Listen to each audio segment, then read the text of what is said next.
Well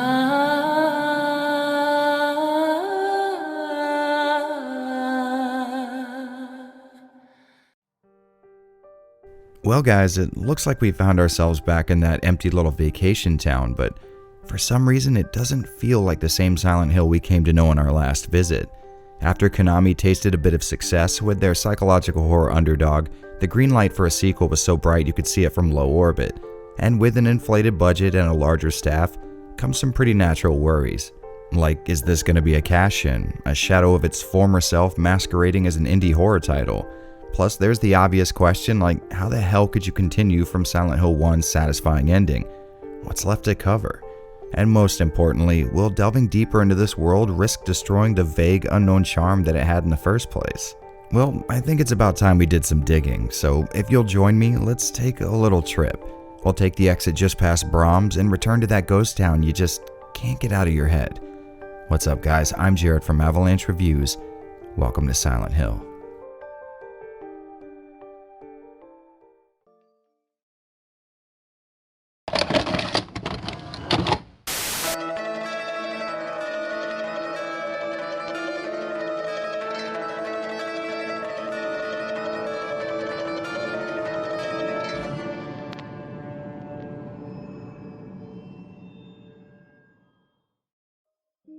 Silent Hill 2 started development almost right as the first game started to pick up steam, only instead of blessing my beloved PS1, it would serve as free marketing for the upcoming PlayStation 2. Now at the time I remember a lot of buzz going around, with games media obsessing over release snippets of CG cutscenes and detailed 3D renders from Sony's new offering. And speaking from personal experience, we Silent Hill fans were suffering from dangerous levels of hype for this release. And speaking of expectations, this is probably going to be another long one, so head down to the description below for a table of contents with timestamps to all the stuff we're going to go over today. I get that 30 or 40 minutes is a long time to be sitting on YouTube, so I figured I'd give you guys a little more access to the video's contents without having to sit through 10 minutes of an old guy yelling about how no one truly understands survival horror anymore. Like I said before, we were all overflowing with excitement for this bad boy to finally drop, but there was one little seed of doubt slowly starting to root in my mind. After being glued to my ViewSonic CRT monitor for any and all possible SH2 media, I started to notice a trend. I didn't recognize any of these people. How are they going to follow up a beloved game like Silent Hill 1 without even having a returning cast member? From the very start, Silent Hill 2's story was gonna differ a bit from the first, as Keiichiro Toyama would not be returning to pen this script. Instead, Team Silent vet Hiroyuki Iwaku stepped up to the plate and started on a story oddly enough dreamed up by CGI director Takeyoshi Sato. Being heavily inspired by Dostoevsky's Crime and Punishment, Iwaku introduced a completely new spin-off approach to the game's story. Instead of picking up right where we left off with the first game, Part 2 would delve into wholly unrelated events that could possibly happen at any point in the SH timeline. While this approach is still a very contentious one, I appreciate the balls it took to completely flip the script on what was a proven formula. But before we get too far in, we should probably sum things up here. The story of Silent Hill 2 starts with a new face, James Sunderland, a guy following a letter from his wife telling him that she would meet him in their special place in the vacation town Silent Hill. The game gets its start with James on the outskirts of the foggy ghost town in a highway rest area looking into a mirror and seemingly questioning his own sanity. Now why would he be doing that?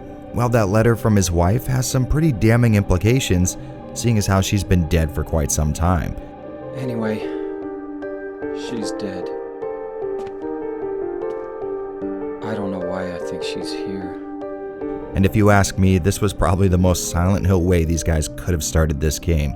A1, 10 out of 10, super cool start. So we've got ourselves a record-breaking home run of an opening. Does the rest of the story keep up that momentum? Well, on his journey to figure out just what the hell is going on here, James comes across 3 other characters that seem to be on a similar journey. 2 of these guys are coming to Silent Hill to find something, much like James, and the other is a little girl who knew James's late wife. Sadly, in very SH fashion, these characters speak very cryptically and rarely give out any concrete information. And for me, this was a welcome return, as part of what made the original so creepy was the fact that there was no readily available answers to be found, and anyone trying to explain things to you often left you with more questions than answers. You don't have to lie. Go ahead and say it. Or you could just force me. beat me up like he always did. Angela, Eddie, and Laura give off a very similar vibe here, acting as visual and auditory signs that things aren't quite right in the old town of Silent Hill. Both Angela and Eddie are very clearly messed up in the head, and neither's going to be holding a long, coherent conversation. And Laura, well, she's just a kid. There's not much she'd be able to tell you anyways, even if she wasn't an absolute brat to you most of the time. God, I hate Laura. Ow! Hey, wait! Damn it. And here's where things get a little deeper than surface level, so if you haven't experienced this story for yourself, I highly recommend you skip to the time code on screen to avoid any dead serious spoilers. I know this is an old game, but part of the purpose behind these videos is to make sure people who haven't played Silent Hill are given near constant reminders that they should remedy that. So now that it's just us veterans here, let's talk about what's actually going on. Like I said before, Silent Hill 2 is essentially an expansion on the concept introduced in Crime and Punishment. James, Eddie, and Angela have all done something terrible, and whether or not you think these were horrible crimes, our characters definitely do. In this game, instead of showing the further corruption of Silent Hill's spiritual power thanks to a certain demon-worshipping cult, we're left with the after effects of it. These lost souls were called to Silent Hill to either come to grips with or atone for their acts, and as the game goes on, it becomes very clear that call didn't exactly come from the town itself. These people are all suffering from some kind of level of guilt, and a part of their inner psyche desperately needs them to admit their transgressions. And this leads to something series vets are very used to at this point: common misconceptions. A shallow analysis of SH2 will have the player assume that the town of Silent Hill, through some unknown process, is punishing these people for the things that they've done. And it can be easy to come to this conclusion, but the actual events follow SH1 a little closer than you might have thought. Like we covered in the first video of the retrospective, the town of Silent Hill doesn't necessarily do anything. It's the people in the town that cause manifestations of their own personal hells. To put it bluntly, the town will make real the most dark and hidden aspects of your unconscious mind. For James, this means creating a punishment made by him for him. Meaning, yes, all of the game's monsters come from his inner fears and emotions, which explains their, let's say, interesting look. To be honest, there's a lot of analysis into why certain enemies look the way they do, kind of like how the bubblehead nurses seem to have their sexiness on full display but are lacking a visible face. But to be honest, I think people tend to get too far into the weeds with trying to psychoanalyze every aspect of this game, and I feel like that really takes away from experiencing it as the mystery it's supposed to be. How do you know that? Sure, I definitely understand why people do this, and I don't begrudge them for it, but the unconfirmed reasoning that's in my, and likely your head, is always going to be more terrifying than what I could deliver in a YouTube video. I mean, Team Silent really wanted these games to affect you on an unconscious level, and maybe we should leave it at that. Or at least I will. As you all probably know by now, throughout the game James is chased by this red pyramid thing, but that's not the only manifestation James is responsible for, and honestly, the least interesting one. He eventually comes across what appears to be his late wife Mary's doppelganger. Maria looks nearly identical to Mary, save for more sexy fashion sense and a very clingy, affectionate personality, which drives a lot of assumptions here. If Maria was created by James's unconscious desires, it's easy to assume these are traits that he saw as the ideal Mary. And going one step further, you can assume certain things about the monsters that he's populated the town with. Each of these creatures share a very common theme. From high-heeled shoes to buxom bosoms and, well, the obvious, it's clear that James has some sexual frustrations, and I think that's pretty understandable. If Mary was suffering from a terminal disease, I doubt they were knocking boots that often, and he seems incredibly torn up after her death, so it stands to reason he hasn't jumped back into the dating scene just yet. And, well, I guess it's about time we talked about it. Near the end of the game, James finally comes to the realization that Mary didn't exactly succumb to her illness. No, she died at James's own hands. It seems Mary was stuck in a hellish existence of pain and suffering, and, well, she just wanted it to end. This revelation makes for a very interesting aha moment. The game never really needs to tell you out loud that Pyramid Head serves as a physical representation of James's inner guilt, animosity, and general distaste for himself. It just seems obvious given the context. And the moments where James is forced to watch Maria die are clearly him reliving his most traumatic moment. Now maybe he feels like he deserves to constantly be reminded of his own actions, or maybe they were so scarring that he can't help but relive them. But either way, we're able to form our own general explanations, and there's no real need for any one conclusion to be supported.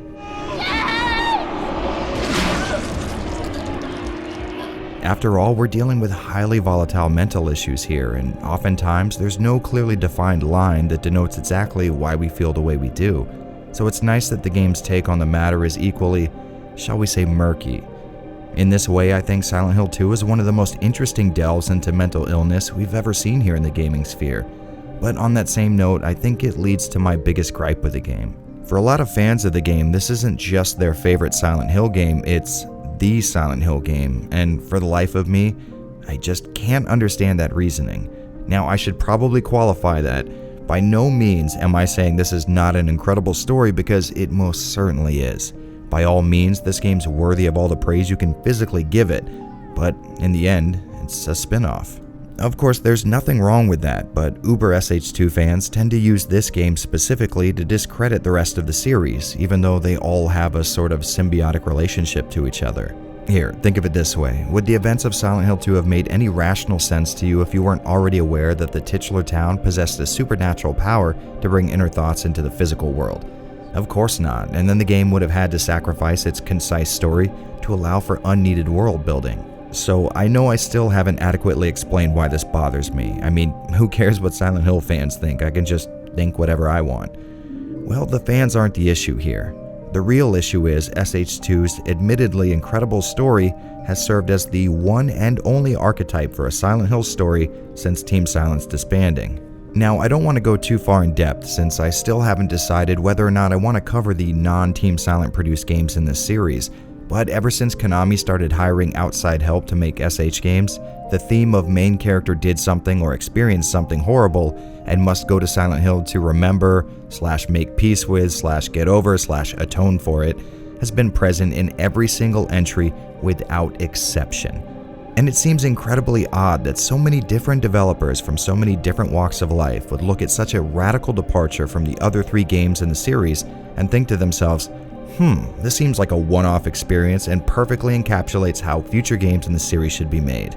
I mean, hell, the law of averages alone suggests that we should have at least seen a non-SH2 clone Silent Hill game merely by random chance at this point, but that is definitely not the world we're living in. And yeah, I know I'm harping on about this, but there's just something about faux intellectuals jumping on a bandwagon to further their own god complexes that really pisses me off. And yes, that does mean I absolutely cannot stand 95% of the games industry, including what should be my peers in games media. I guess if I had to liken it to something, it would be like when a song gets overplayed and that makes you more likely to overanalyze and criticize it. Look, like I said before, I think this is an amazingly dark, well-written, emotionally effective, and downright skillfully executed story. I can't even describe to you my own mental state as I sat there on my bed in the dark on a warm Miami night, finishing the game for the first time. James, you made me happy. It was truly something everyone should experience, but maybe the admiration for Silent Hill 2 has reached Earthbound levels, where a large portion of the fan base is made up of people who haven't really played the game but enjoy its aesthetic or what it says about them and their incredibly avant-garde tastes. Regardless of my fanboy whining though, I hope I was able to get the point across. Silent Hill 2 has one of the most introspective and thought-provoking stories I have ever played. It's a dark and accurate look at the effects of guilt, and even though I'm leaving out a lot of elements in the interest of keeping this video under an hour, trust me when I say you don't know yourself until you've truly sunk into this world. So maybe it's about time you've dusted off that PS2 and introduced yourself to one of the best examples of video game storytelling that we have.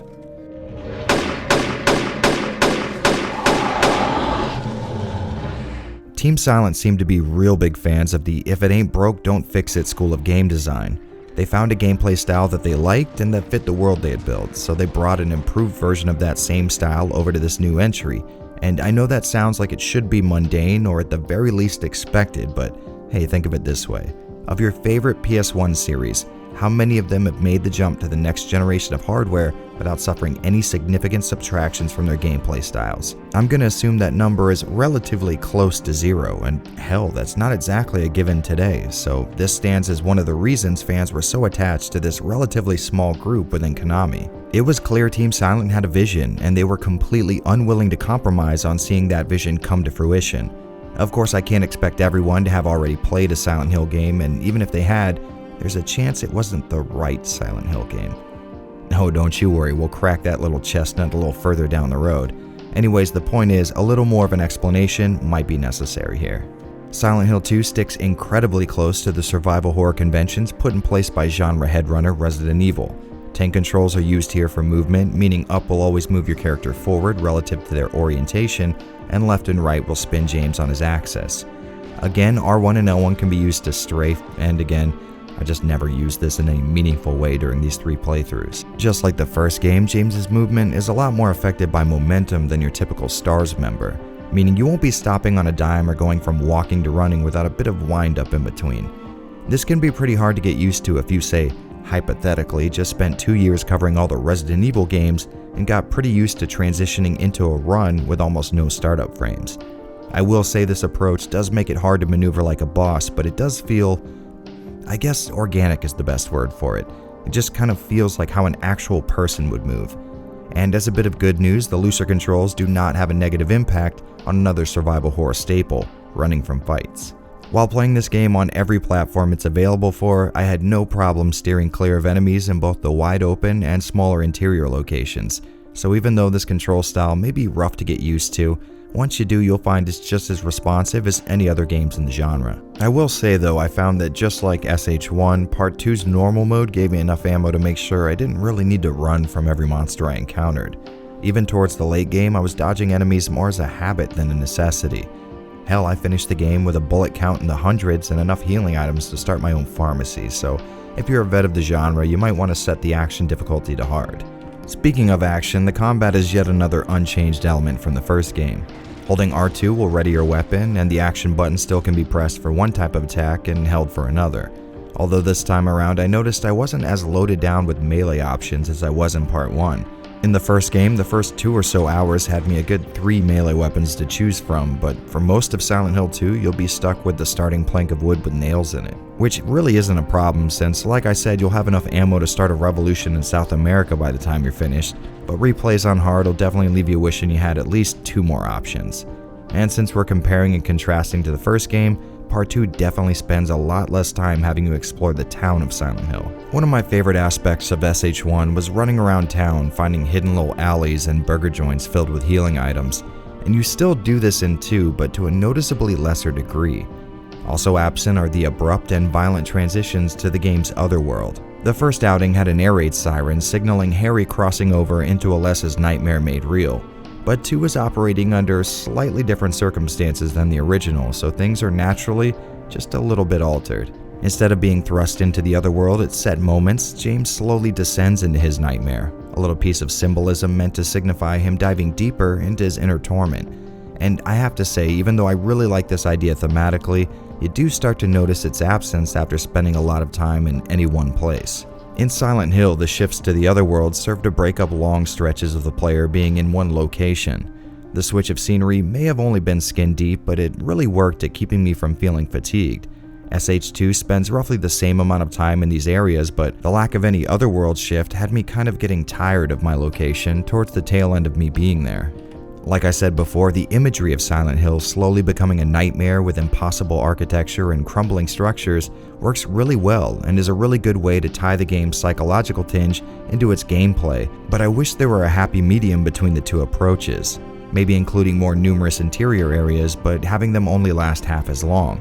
Of course, this is a pretty small nitpick, and first-time players will probably be so caught up in the game's atmosphere that this kind of stuff won't jump out at them. But having to play the game's many versions back to back kind of made little flaws like this more visible. Leave her alone! Leave us both the hell alone! Silent Hill 2's puzzles are just as challenging as the original and stay in that really cool middle ground of not being so easy that I sped through them with no thought, but difficult enough to keep me stumped for a bit. For this playthrough, I didn't have to look up any solutions, and just like before, I highly suggest you do the same. Getting stuck on a puzzle for a few minutes may seem like a bummer at first, but give it a little bit. The feeling of overcoming one of these head scratchers is one of the best parts of playing these games. But if you're a returning fan, there's always the added puzzle difficulties, and I won't lie, I've never had the balls for a hard puzzle run, but I imagine this will entice the masochists in the audience. Silent Hill 2 represents something we just don't see enough of nowadays. A sequel to a fan favorite that's not only brave enough to change up the established story and characters, but also smart enough to only improve on the gameplay. Nothing has been omitted here or changed so much that it doesn't feel like Silent Hill. You really got to give it up to these guys because Team Silent knew exactly what worked for their game and they knew exactly what needed to be tweaked for a sequel. Speaking honestly, this might be my favorite game in the series if not for these guys pulling the same exact move in the game's sequel, Silent Hill 3. The strict adherence to survival horror gameplay makes it easy for RE fans to just slip right in, and even opponents of the genre may still want to brave the challenges just to experience the game's world and deeply touching story. All in all, you really don't get much better than this. Silent Hill 2 is a classic for a very, very good reason. It represents an approach to game design centered around creating something because you desperately want to, not for any financial reasons. If you've made it this far through the video, it should be clear by now, I want you to play this game. So come jump into the world of Silent Hill and James Sunderland's twisted mind. I promise it is a trip you won't soon forget. You! It was you, wasn't it? You're the one who stepped on my hand. I don't know. Maybe I did. The development of Silent Hill 2 was special in a lot of ways. Not only was Konami pouring funds into what used to be a very small team's project, but a new console generation was right around the corner, and I don't doubt many a PS2 owner owe their purchase to seeing these amazing looking CG cutscenes. Excuse me, I'm sorry. I No, was it's just... okay. I didn't mean to... It was clear Team Silent were making sure this game would look its absolute best, and at the time it was pretty surreal seeing a series that used to serve more as a budget title on the PS1 now being used to push units on the PS2. And if you ask me, I think the PS2 is key to all of this. In drilling into the console and draining every possible drop of theoretical performance out of it, Team Silent discovered tricks that just flat out couldn't be done on competing platforms, at least not in the same way. A subject we will most certainly touch on in the port section coming up. But aside from the PS2 specific stuff, SH2 is a marvel to look at. Specifically because lighting was given an incredible amount of attention, and since the first part of the game is spent exploring an apartment complex with no flashlight, you'll really start to get a feel for this fact. But once said flashlight is in your possession, well, the whole damn game changes. Team Silent really wanted this one little implement to sell the world that they were building, and man does it show. Not only does this cast a very convincing per-vertex cone of real-time lighting, but it also casts perspective correct shadows, something I honestly can't remember being in any other PS2 game, well, aside from Silent Hill 3. Thanks to the added horsepower of the console, the game's monsters all look amazing in their uniquely haunting designs, allowing Masahiro Ito's illustrations to appear nearly unaltered in the transition into the game. But to your average passing eye, all of this pales in comparison to what really drove those PS2 sales, and that was the game's stunning, full 60 frame per second CG cutscenes. These cinematics are what originally caught my eye on Tech TV's extended play, and even though I had no idea what FPS were at the time, I could tell that these scenes were playing out in a much smoother manner than I was used to.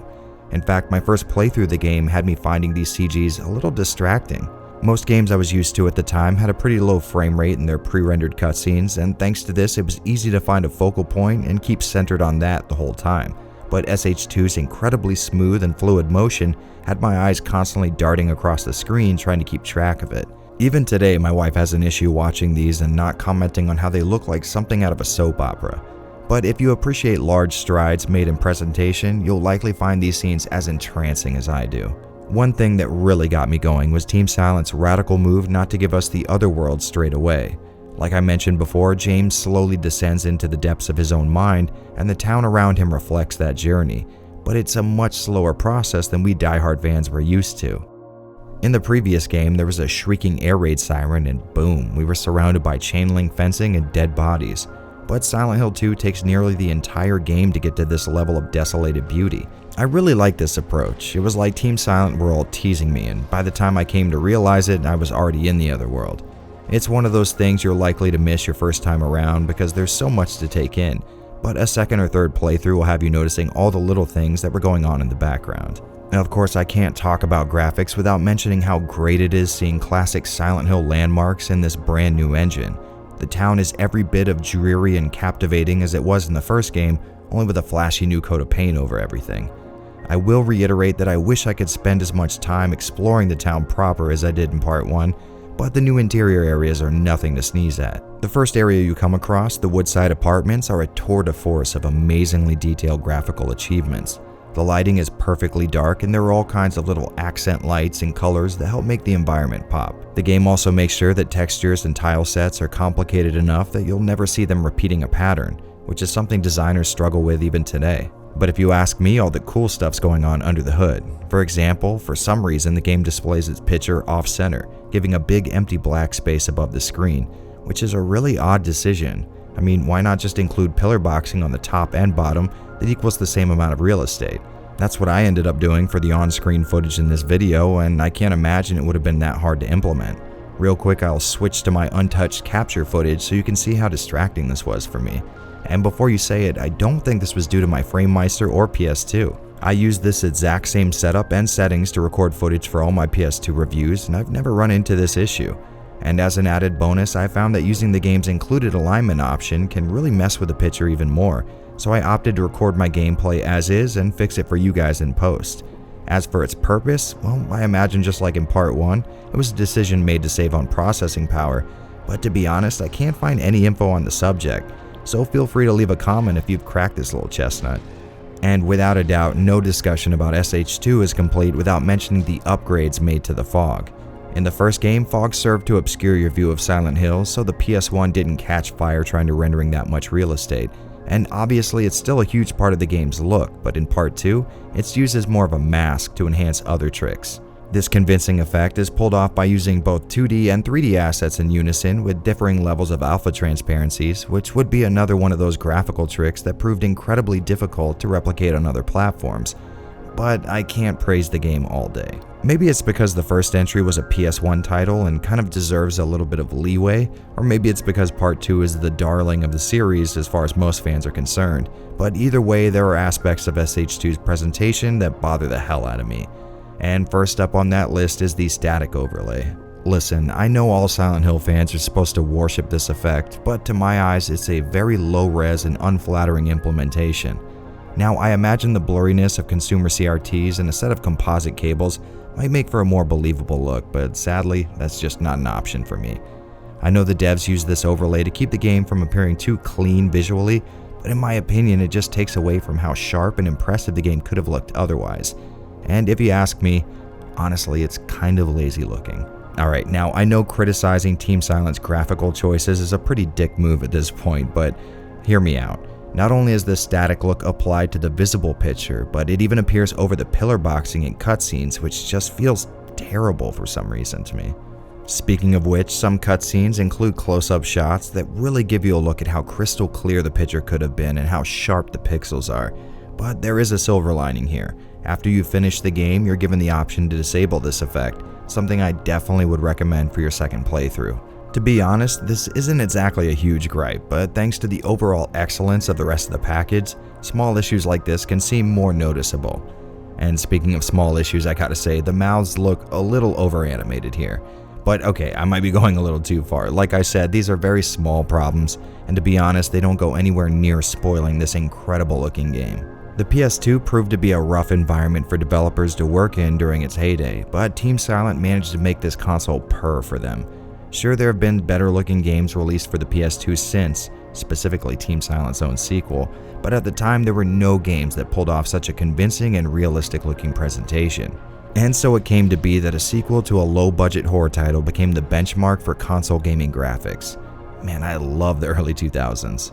Of course, SH2's level of success would not go unnoticed. Konami was quick to make their new bestseller available to a much larger audience, but that process would prove a bit harder than you might think. All you care about is that dead wife of yours. Just a few months after Silent Hill 2's release, Konami shot out a port on Microsoft's Xbox, and the results were, well, complicated. Right off the bat, the Big K saw fit to include a tiny bit of extra story in the spin-off chapter called Born from a Wish. This gives you a bit of insight into what Maria was doing up until she met up with James. There's also a new UFO ending included, but if you ask me, the most interesting developments are in the presentation department. The first and most noticeable change is the leap from 480i to 480p. This makes for a much clearer, more detailed picture overall, especially in the more complicated background elements. Also, the per vertex flashlight illumination from the PS2 has been upgraded to a full-on per pixel effect. This means no more visible triangular boundaries in your flashlight cone, which makes for a very polished look. One thing that was really interesting is the implementation of a quad-channel surround sound feature that sadly I'm not able to take advantage of since my classic gaming setup is stereo only. But I've heard this is actually a pretty cool way to experience the game, so try it out if you can. Answering my prayers, this port of the game allows for removing the static effect without having to beat the game first, and if you ask me, this is the best addition this port brings to the table. I know it's sacrilege, but come on, the texture and 3D work here is perfectly able to pull off a dirty, nasty look on its own. Trust me when I say there's no need to throw a sloppy-looking, low-res overlay on top of all this incredible work. But sadly, these are the only changes I can comfortably call improvements. Like I said earlier, the game used a lot of tricks to get the PS2 to produce some incredible-looking effects, and when it came time to move this engine over to a new platform, those tricks obviously would no longer work. At this point, the port team were forced to use more Microsoft-friendly DirectX methods to approximate the look of the original.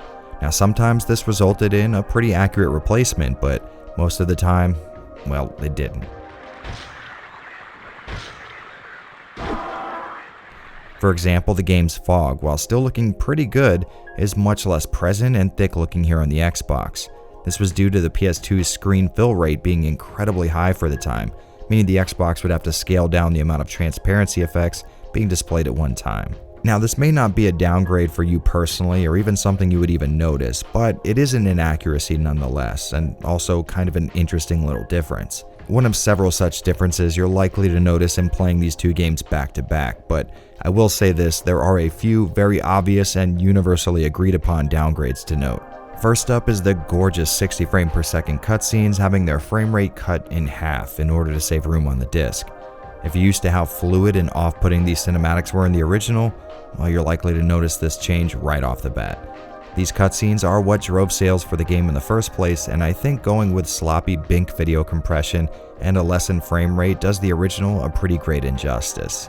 On that same subject of compression, technically the Xbox version stores sound effects and music in a lower quality state than the original, but to be honest, this wasn't something I was able to pinpoint during actual gameplay. But for me, the absolute worst problem were the random hitches and hangs that I experienced during gameplay. It seemed like they're not very frequent, and I can't for the life of me figure out why they're happening, but every once in a great while there would be a few frames worth of a skip, which really bothered me. Now, I know this sounds like it's a bad port, since I've essentially only listed the negatives, but that's because the rest of it is just Silent Hill 2. The differences can be noticeable, but they're taking place over the same great game you've come to know and love. I wouldn't necessarily say Restless Dreams is a bad way to experience SH2, but if you ask me, it should only be used as a way for series vets to experience the game in a different light. Even though it's mostly the same game, first-timers would do well to stick to the original PS2 release. But even if you can't or don't want to take that advice, the Xbox version, while inaccurate as hell, is still a great way to play Silent Hill 2. But there are some not so great ways to play it.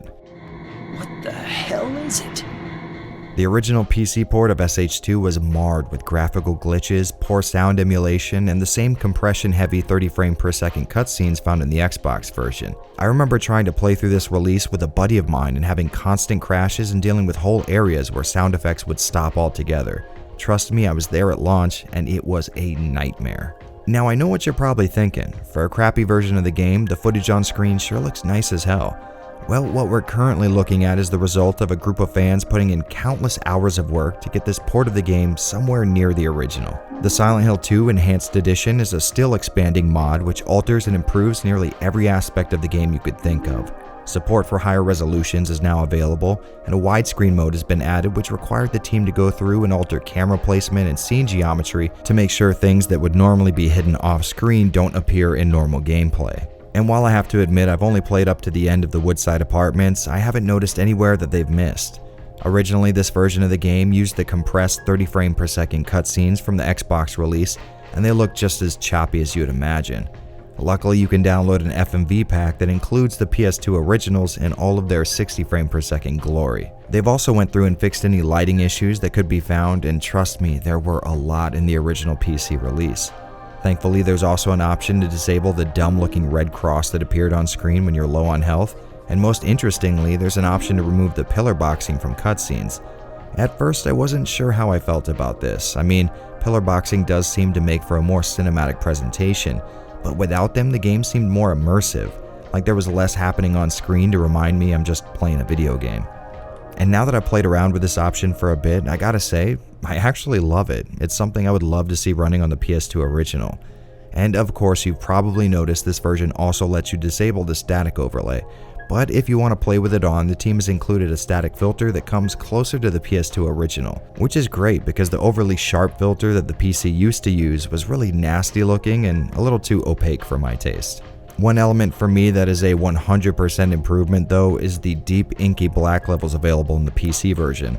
Since I'm used to experiencing these black levels with a bit of analog noise in them, I was taken aback when I saw the dark, impenetrable boundaries outside of James's flashlight. If you ask me, the Enhanced Edition is an absolute must for anyone thinking about playing the PC port of SH2. But once again, this is a version that should strictly be for people already familiar with the original. Don't get me wrong, what the Enhanced Edition has accomplished here is nothing short of a miracle, but it's still not perfect, and by perfect, I mean accurate. I mean, think about it this way. Right now as we speak, there are modders hard at work at trying to get elements of this PC version to look as good as the PS2 original that was released nearly 2 decades ago. Man, that's insane. And like clockwork, every time I work on one of these scripts, a mammoth discovery is made for a game that's lied dormant for the last 2 decades. As I'm writing this very part, fans have just today discovered a prototype of Silent Hill 2 with a build date of July 1st, 2001. The disc contains most of the game's contents on it, but only lets you play up until the first Pyramid Head fight. I'm hoping people will have this bad boy cracked soon so we can see if there's any major differences between these assets and the final release. But until then, let's jump in with a little of our own analysis. And before we get into that, I do want to apologize for the use of footage from an emulator here. I snagged an ISO for this build and assumed I could ESR patch it and run it on my PS2 running FreeMcBoot, but nothing I tried seemed to get it working. But hey, a little emulation never hurt anybody, right? So let's dive in. The first thing I noticed right off the bat was the footsteps and animal sounds in the forest area weren't present.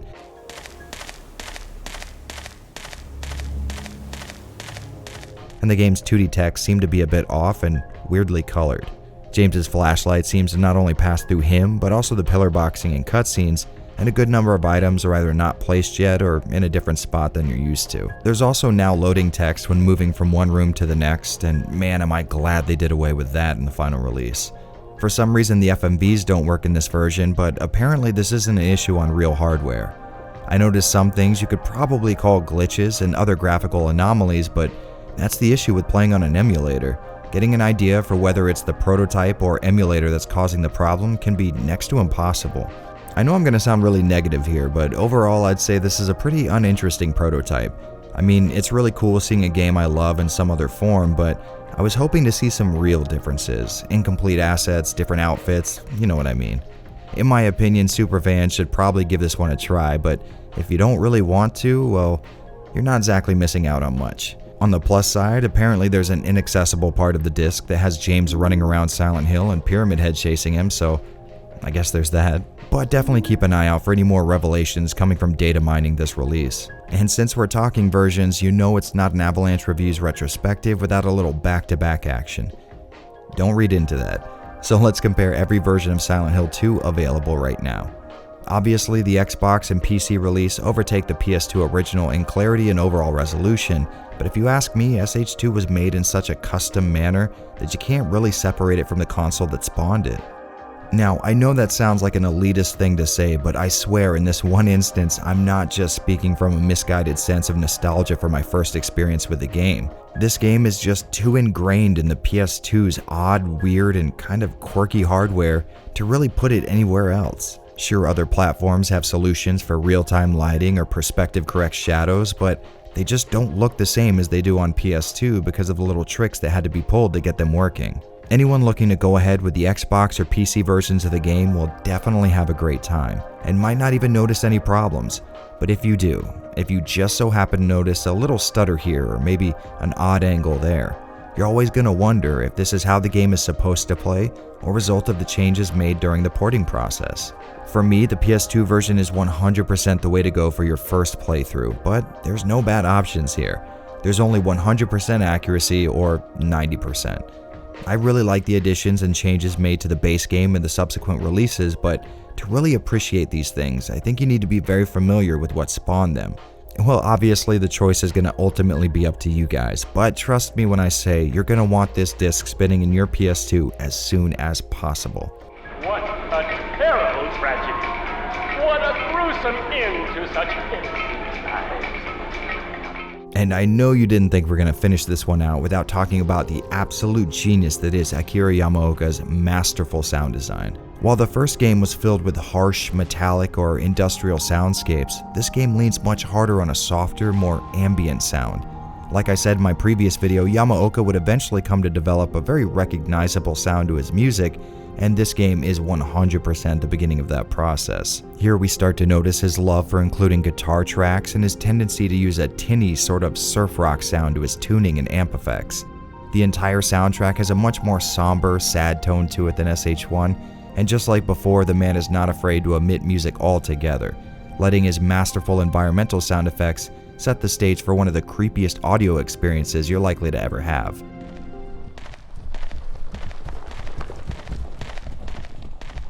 On a personal note, it's amazing playing these games back to back like this and being able to see his sound evolve to what I think is his ultimate level in the next game. But as far as video game soundtracks go, this is easily one of the best in existence. Yamaoka's tracks here straddle the line between dark hopelessness and ambient melodic beauty, and the overall sound design is no slouch either. Enemies sound incredibly scary, and little tones and jingles included all over for small actions will give you a very otherworldly feel, kind of like this is all some kind of hazy dream. Without a doubt, this is a soundtrack you're gonna want to get your hands on. It truly is a work of absolute genius and one of the most immersive soundscapes in video games, period. He was dead when I got here, honest. Anyway, I gotta run. Hopefully I've made it painfully clear that Silent Hill 2 is a more than worthy follow-up to the original Foggy Town simulator. It takes everything you could have possibly liked about SH1 and amplifies it exponentially. The graphics, interface, music, and sound effects are all dramatically better, but still give off a very Silent Hill type of feeling. The fact that it elected to leave the core story of the series behind and instead focused on new characters and their inner torment was, in my opinion, a bold and awesomely rewarding idea. I mean, sure, I would have preferred a continuation of the town's story and how it entangled with the cult of the first game, but SH2 gave the writers a lot of freedom. They didn't have to worry about keeping up with continuity and just focused on telling a deeply disturbing tale that would resonate with the fans. And it's here that I have to admit a bias that those of you that know me are already aware of. Alright, here we go. I honestly feel like Silent Hill 2 is overrated, but wait, hold on, put down your pitchforks. Not in the way you might think.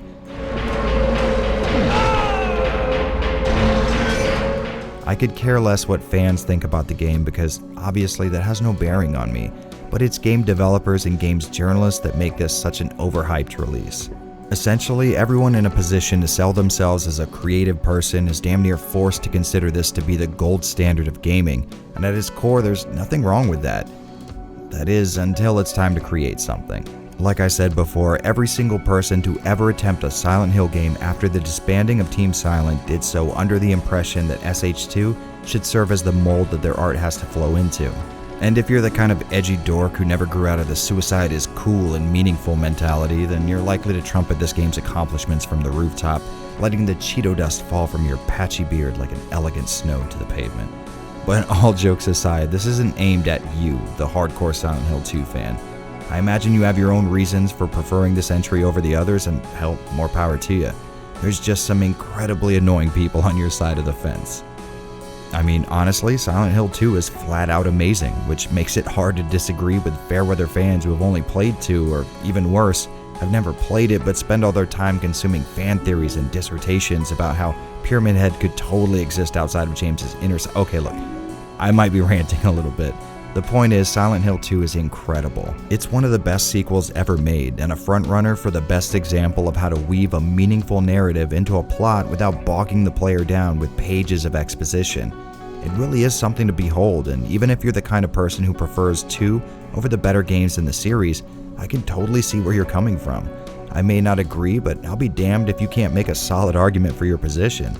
So if you've made it this far and still haven't put it together, I fully and wholeheartedly recommend you go out and play Silent Hill 2. Not only is it important to me, but I would say it's important to the industry. I think we would all be a lot better off if more people remembered how Team Silent made the perfect follow-up to a game that was already amazing. Once again, I want to suggest that newcomers start with the PS2 original, but they're all great options. Well, maybe not all of them. Yes, we are definitely going to talk about that soon, I promise. But until then, I want to thank you all for sticking with me for this long and for supporting this series. Stay tuned because next time we'll be catching up with a few familiar characters and possibly putting an end to the events that started in Part 1. I hope to see all of you again for that one, but if not, I want to thank you all for watching the Silent Hill Retrospective.